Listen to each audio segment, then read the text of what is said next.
Yeah, Wolf, these images most certainly are very difficult to look at, but this is yet another devastating, heartbreaking reality that is a byproduct of the war in Syria.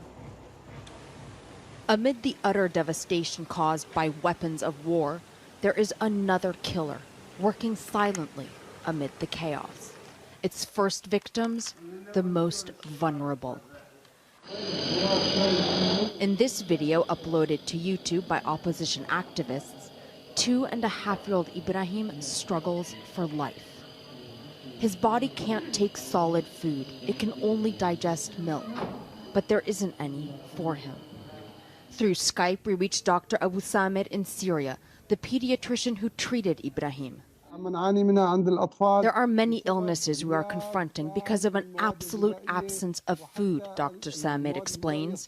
We've depleted all of our food reserves, even animal products that could act as alternatives, because there are no animals left.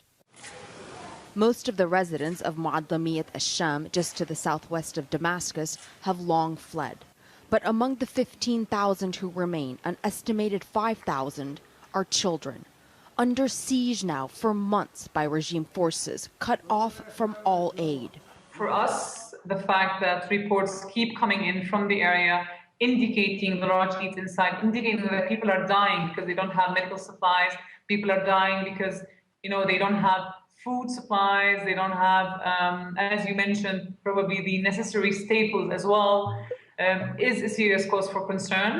The ICRC's requests for access have repeatedly been denied, and there are hundreds of thousands of people living under a similar siege across the country.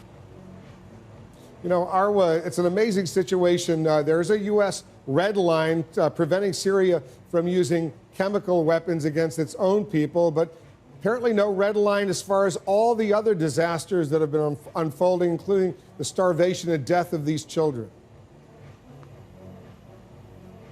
And that's exactly why the opposition at this point is really so dismayed with how the U.S. has handled all of this. There's this sense that if America was able to threaten the use of force, and that's what brought the Russians to bring the Syrians to the negotiating table when it came to chemical weapons, well, why is that same kind of pressure not being applied to create humanitarian corridors to reach neighborhoods like the one you just saw in that report? The child that you saw at the top of that piece, the 2.5-year-old, he died 24 hours after that video was shot, along with 3 other children suffering from similar conditions in just a week. And Wolf, we spoke to the doctor from that neighborhood in the field clinic there. There are at least another 5 to 6 children also suffering, the doctor says, from acute malnutrition. This is a problem that has to be dealt with now, and the U.S. has this opportunity to be able to pressurize the Syrian regime to actually do something about this situation. At least that's what people do believe.